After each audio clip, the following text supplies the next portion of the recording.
Good morning, everyone. Welcome to the Daily Coup Connect. My name's Taylor. I use she, her pronouns. I'm joining you from my home in Pullman, and I'll be talking today about interrupting bias, calling in versus calling out. Just before we get started, it's been a kind of hectic and crazy couple months, but especially the past couple weeks.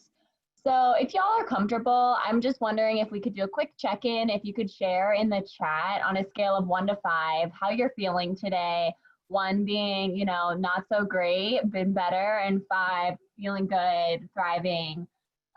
Just so I can see kind of where everyone's at right now as we dive into this session. Personally, I'm at a 4 today. I always do better when the sun's out, so I'm enjoying that. And it's almost the end of the week. Okay, 3s, 4s, 5s. Sorry if y'all can hear my dogs barking. The mailman just showed up, and that's really exciting for folks. Okay. All right, so we have a pretty wide range of how people are feeling. Thanks for sharing. So just a brief background, I joined WSU last August and to start my position at health promotion, and I manage our violence prevention program. So I do a lot of work related to sexual assault and bystander intervention. About a month ago-ish, I joined you all to talk about community care related to the pandemic. And before I begin this session, I just want to be really transparent with you all. I planned this session before the death of George Floyd, but I felt that it would be really inappropriate to have this conversation without acknowledging the current protests and deaths that are occurring. And I think that community care is something that I'll stress even more in our current climate of police brutality and all of the Black Lives Matter protests. And I just want to point out from the last session that community care, one of the definitions is that it includes leveraging one's relative privilege, which is probably something that y'all have heard a little bit more about recently, either on social media or within your social circles or at work. And so this is kind of a part 2 of that community care conversation. I also want to acknowledge that this time can be particularly difficult for our BIPOC colleagues. So I encourage you all just to take care of yourselves during this presentation. If this means opting out of the conversation entirely or just listening passively, you're all welcome to do whatever's best for you. All right, so before we begin, I just want to acknowledge how important it is for us to stand in solidarity with our Black communities across the nation, and specifically within our own WSU Pullman community, wherever you all are right now. To our Black community members and colleagues, we see you, we hear you. I truly can't imagine what it must be like to go to work and show up in spaces still during all this. And so just really fast, I want to invite you all to participate in a moment of silence with me just to honor all the work that's being done, but also all the lives that have been lost. So we'll just take a moment.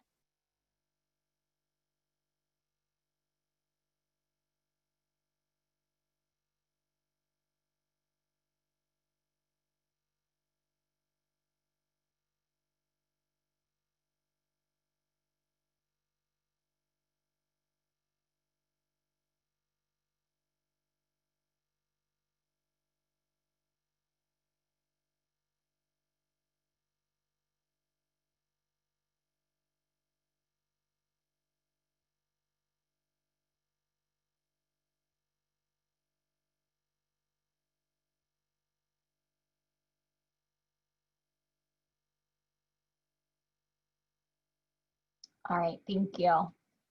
So President Schultz sent out an email about a week and a half ago, and in this email he said, Black Lives Matter, racial violence impacts our WSU family.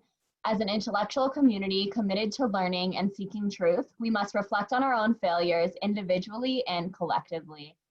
So I think that today's conversation can function in reflecting on how our collective actions contribute to WSU spaces and the culture in these spaces, and how we can think about our actions to create more inclusive and anti-racist spaces. And just before I dive in, I want to state that I'm not an expert. So Please feel free to join me, add to this conversation via chat or verbally. I also want to disclose my salient identity. I'm a white cisgender woman, and I'll never fully understand the experiences of Black folks, and so I come to you as an aspiring ally. And I do appreciate any call outs if I say something or do something that's harmful, either via chat, privately, or verbally, whatever y'all feel most comfortable with. All right. So first, I just want us to all get on the same page. I think that conversations about race can be particularly difficult, especially if we weren't socialized to talk about race a lot. And so first, this definition of racism specifically highlights that this is a systemic subordination and the differences in power. So racism occurs when people with relatively little social power are systemically subordinated by people with relatively more social power. And within racism in the United States, usually the people with more social power are white folks, and the people with relatively little social power are people of color. If you know about all the other isms that exist, these power dynamics exist in a lot of different parts of our identity. And this is often supported by cultural norms, our values, institutional structures, and just general practices in society.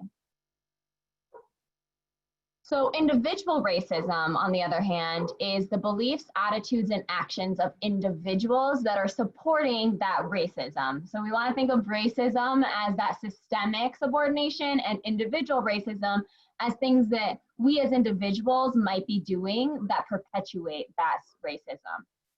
And note here that this could be unconscious and conscious, active and passive, and they have some examples here. So when we're thinking about unconscious and conscious, I think that what that brings up in me is the idea of implicit bias. A lot of us have probably heard about this in our professional lives. I have some quick definitions here. So implicit bias is attitudes or stereotypes that affect our understanding, actions, and decisions in that unconscious manner. And these are developed throughout our lifetime through our different socialization and indirect and direct messages we've heard since we were young and more recently. And the thing that we need to know about implicit bias is that it doesn't necessarily assign with our declared beliefs or even reflect stances we would endorse in our daily lives. And oftentimes we hold implicit biases that favor our own in-group. So if you were raised and socialized in a certain group or a certain racial group, for example, odds are your implicit biases probably favor that in-group just because of how you were socialized. And I encourage you all, if you haven't before, to take the implicit association test. If you look that up online, there's like 10 to 15 different tests that can show your implicit bias for all sorts of things. So it could be a racial implicit bias, women in STEM implicit bias, lots of different things. And I think it's really important because it's hard to recognize these implicit biases that exist within ourselves. And so that test can kind of help just give you a scale of, okay, where am I at and what work do I need to be doing? And so thinking about how our socialization and our environment impacts our implicit biases, I want to jump into thinking about where are we at in Pullman at WSU. And so in the WSU system, according to the, this is supposed to say 2018, 2019, the IPED, 60.1% of our demographics identify as white, and only 3.3% of our demographics identify as Black. And this is across the system. In Pullman specifically, which I think most of you are in Pullman, my apologies if you're not, and I excluded your city here. But in Pullman specifically, we have really similar numbers. We have even a higher percentage of white folks and about 3.1% Black folks, and that's according to the 2010 census. Pretty soon we'll have the 2020 census data, so we'll see if that changed at all.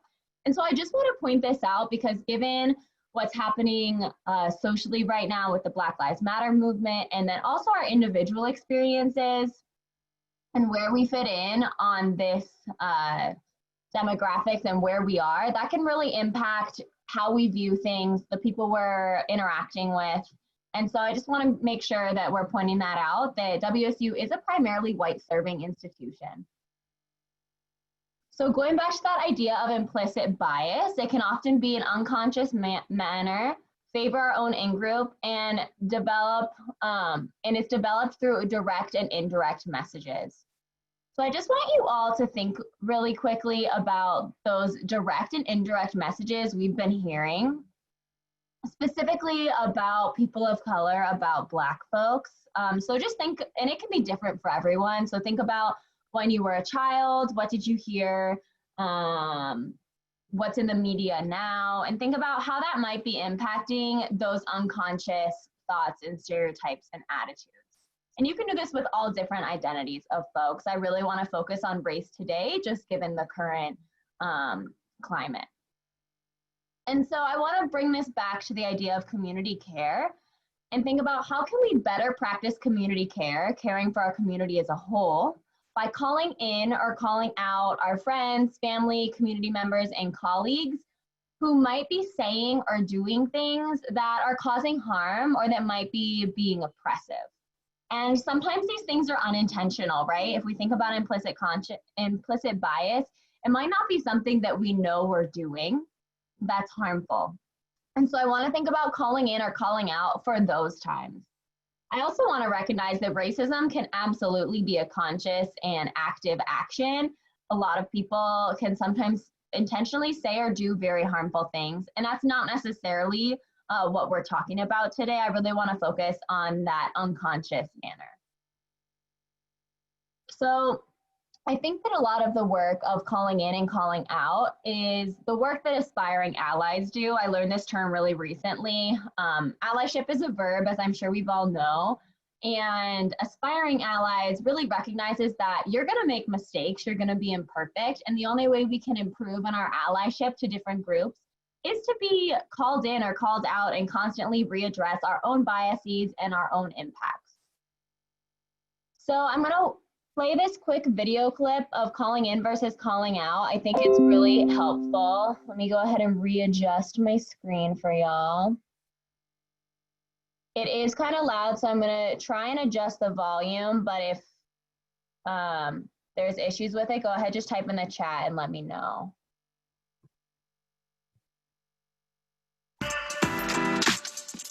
How can we use language to challenge other people's behaviour when it's offensive, or stand up on behalf of those who need it?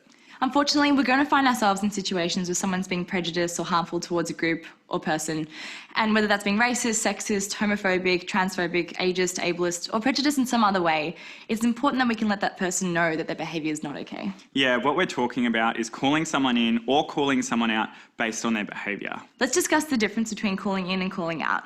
Yeah, essentially they have the same purpose, which is to point out that what someone's doing is not okay. They just have different ways of achieving it. Calling out is naming in the moment in front of whoever's present that the situation is not okay. And calling someone in, on the other hand, involves addressing that person's behaviour more privately or personally. It might take place a little bit later on, and it usually involves taking the time to explain why that person's behaviour was offensive. Okay, let's use an example. I'll pick something a bit random so it's not offensive to anyone. Let's say I'm being really awful about someone who's wearing a dinosaur t-shirt, which of course I'd never do because dinosaur t-shirts are awesome. True. Anyway, let's go with it. Hey, I was meaning to tell you, I bumped into Amir last weekend, and get this, it was so messed up. He was wearing a dinosaur t-shirt. As soon as I realised, I got out of there. It was disgusting. Like, how could he think that was okay? And you know what they say about people who wear dinosaur t-shirts. Hey, come on. People can wear whatever they want. Hey, remember what you said earlier about Amir wearing that t-shirt? I just wanted to clarify what you meant because, to be honest, it's just a t-shirt and we all wear them differently. So it's obvious from that example that calling out is a much more direct process, which means it can be sometimes met with a defensive reaction. Calling in, on the flip side, is a much more calm process and often takes more time, energy and patience. But both methods are 100% valid. Yeah, completely. And let's imagine that in that example, Danny wasn't just talking about a t-shirt. Imagine that those comments had been made about Amir's religious beliefs or cultural clothing or gender diversity or maybe a disability that he has. And while calling someone in is a great way to generate positive conversations, it's not always possible, right? I may not have felt comfortable approaching Danny on a personal level, or maybe they have a form of power over me that makes calling them in really, really difficult, like popularity or leadership, or maybe being part of a majority group. And realistically, if you're the person experiencing discrimination, it's not up to you to educate the people who are doing the discriminating. So if you're being discriminated against or oppressed or targeted by someone who has power over you, we reckon you have every right to call that person in or out. But in those moments when you're deciding which approach to take, we think you should ask yourself a few questions. First up, what are their intentions? Are they trying to cause harm or offence, or have they just been careless with their words? What's best for you? Having the conversation one-on-one or in a setting where there's other people around? And thirdly, what do you want to get out of it? Do you just want to name that what that person did was offensive, or do you want to explain the impact of their behaviour and how they can improve in the future? So at the end of the day, we're all going to be faced with prejudice at some point, and it's really important that in those moments, if it's safe for us, we feel empowered to call someone in or out in their behaviour. Yeah, and we know it's not always easy, but if it means standing up for yourself or somebody else, we reckon it's worth it. All right, thank you all for watching that. Let me get the screen configured again. If anyone has any thoughts or reactions to that video, if you just want to share them in the chat, that'd be great while I get everything set up.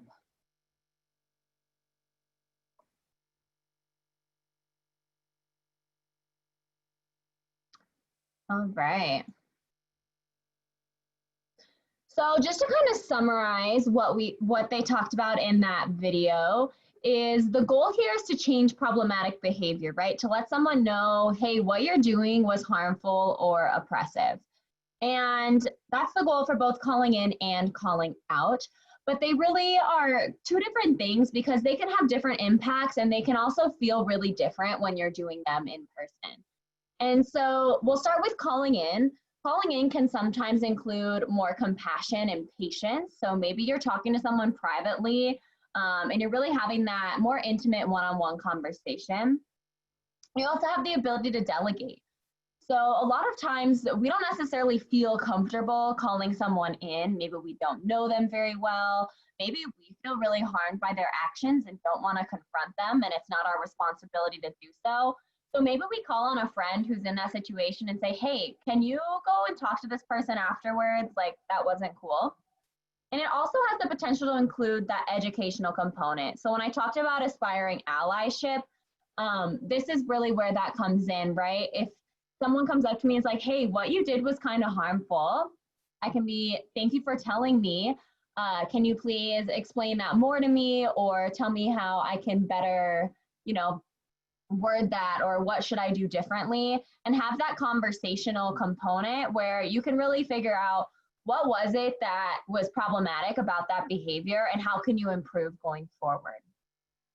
So calling out is different because a lot of times it's more public. So whether that's right in the moment of a meeting or a hangout you're having with your friends, it's the two main purposes are letting the person know they're being oppressive, but also it very publicly lets other people know in the group that this person was being oppressive, which can do a couple things.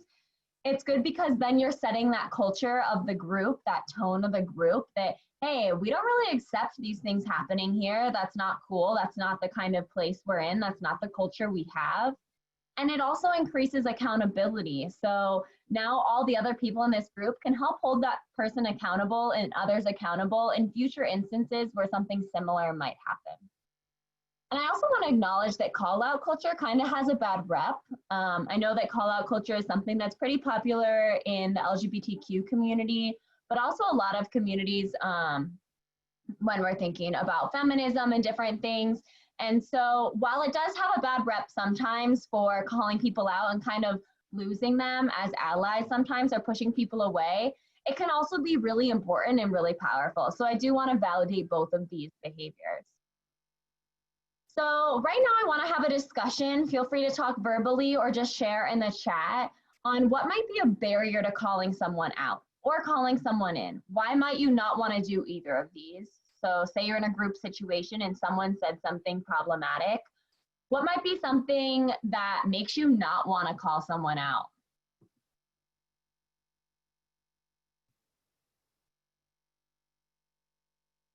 Fear of losing a relationship or causing a rift.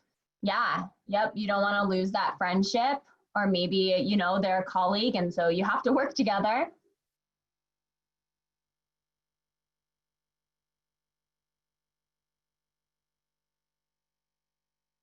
Yeah, if the situation could escalate to physical violence, so maybe you fear for your own safety or the safety of those around you, becoming defensive, not having a complete picture of the situation. Yeah, maybe you walked in or overheard something and you're like, I don't feel like I know enough about what's going on.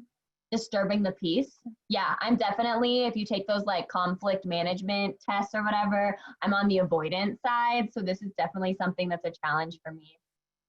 Awesome. Thank y'all for sharing. So I think that, someone could be forced to come out in the process. Yeah, that's great. Thanks, Abigail. So I think that our barriers are really valid, and I don't expect us all to just like throw our barriers out the window and be able to do these things all the time. But I think that having multiple options, that calling in versus calling out, can help us address those barriers, because maybe we have a barrier of disturbing the peace and we don't want to call someone out in a team meeting at work. But maybe afterwards we could send an email to someone, to that person, and be like, hey, you said this thing. I just wanted to acknowledge that that wasn't really cool. Or maybe you could delegate to your boss and say, hey, listen, this thing was said and I just think it should be addressed. So I want us to think about our barriers and really validate them, but also think, how can we kind of get around our barriers to still intervene in some way and say something. And so I just want us to think about other pros and cons to each approach. So if y'all want to say some pros and cons that you might have thought of for either calling in or calling out.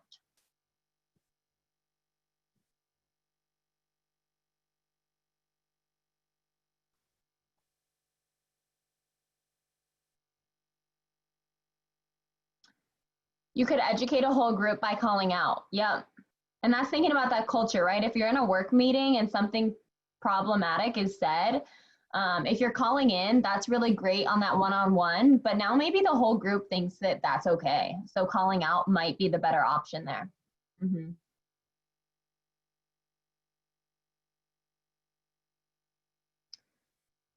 People might respond better to being called in. Yeah, it could be more personalized, especially if you have a relationship with that person.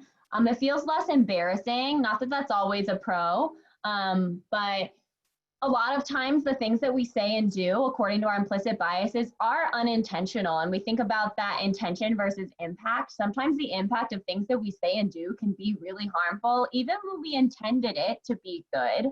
And so calling someone in can maybe kind of help with that defensiveness and really educate that person. Mm-hmm. Awesome, thank you.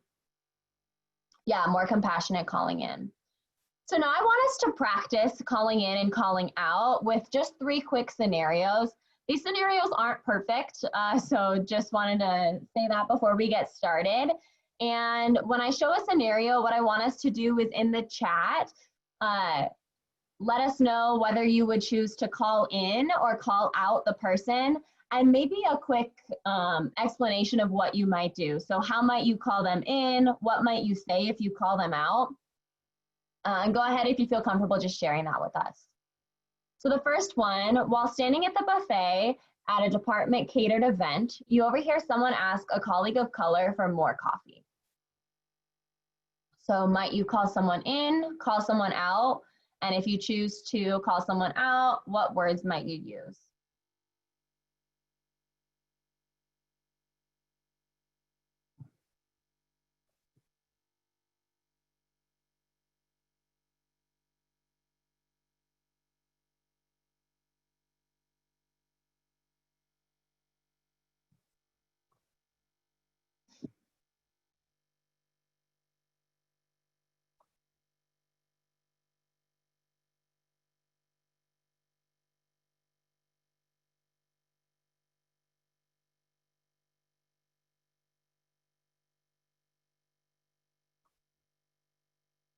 It would depend on what, if anything, I know about their relationship. Maybe they're friends, or maybe the person's being condescending and calling out might seem more appropriate. Mm-hmm. Yeah, so maybe you could call on someone who's with you who maybe knows the people in that department more, and kind of get some context. I think also something to remember is that you could intervene in a way just to be like, hey, what did you mean by that? And not necessarily calling them out on like what you did was wrong, but just kind of have that conversation. Offer to get it for them. Yeah, kind of just distract and take that person out of the interaction a little bit more and just take over. I would call someone out to avoid others for following that example. It would most likely start as a joke, saying that person isn't their personal barista, and then offer to go get more coffee with them. Yeah, that's great. I think that's a really good example of not necessarily identifying like what you did was wrong, but still giving, you know, some space to that interaction and kind of de-escalating what could be a potentially really harmful situation. Awesome. All right, the next one is you hear someone say there's been a push to hire more people of color and that they're being hired over other groups, even when not as qualified. I know for me, this is a conversation that I heard a lot, especially about affirmative action and different things like that. And so I wouldn't be surprised if you all have had these conversations before. And this is I know for me, this is a pretty realistic scenario.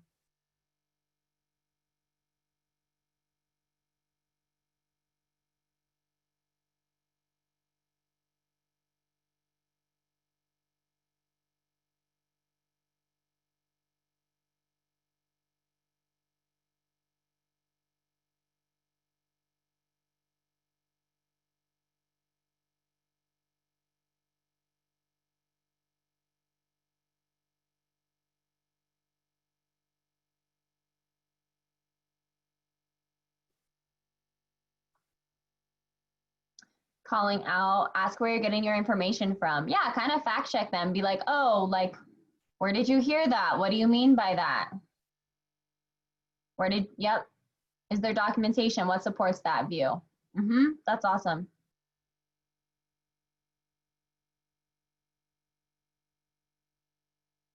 Yeah, I think that's really great because it could be a call in or call out, that conversation.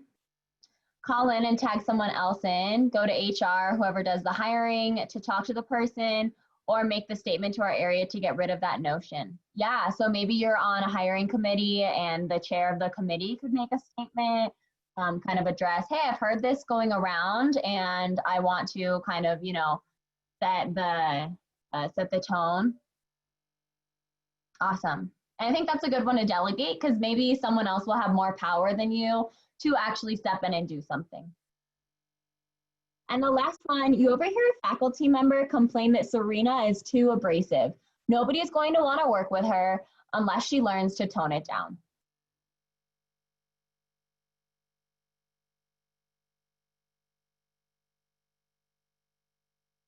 So again, would you call in or call out this faculty member, and what might you say?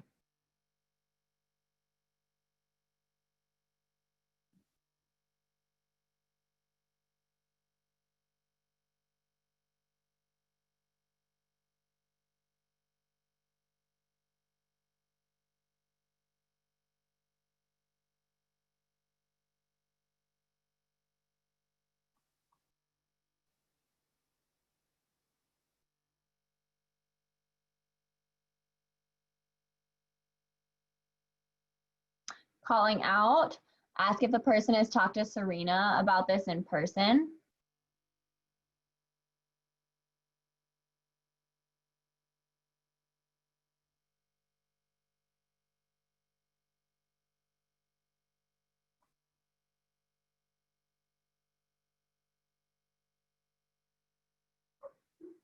Yeah, have you talked to Serena about this? And maybe also asking, you know, like, what about what she's doing is too abrasive? I think this one can touch on multiple things, including gender here. So there can be a lot of underlying implicit biases in this comment.